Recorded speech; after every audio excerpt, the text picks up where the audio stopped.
এই মুহূর্তে আমরা যুক্ত হয়েছি বিএনপির কার্যালয় নয়াপল্টন থেকে। এখানে কিন্তু আপনারা জানেন যে ছাত্রদলের যে সাবেক সভাপতি কাজী রওনকুল ইসলাম শ্রাবণ, তার উপরে কিন্তু গতকাল রাতে সেগুনবাগিচাতে হামলা হয়েছে এবং তাকে কিন্তু প্রথম অবস্থায় ঢাকা মেডিকেলে ভর্তি করা হয়েছিল এবং তারপরে সেখান থেকে ইসলামিয়া মেডিকেল কলেজে হসপিটালে ভর্তি করা হয়েছে।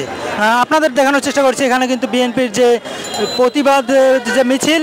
সেখানে কিন্তু রুহুল কবির রিজভী সহ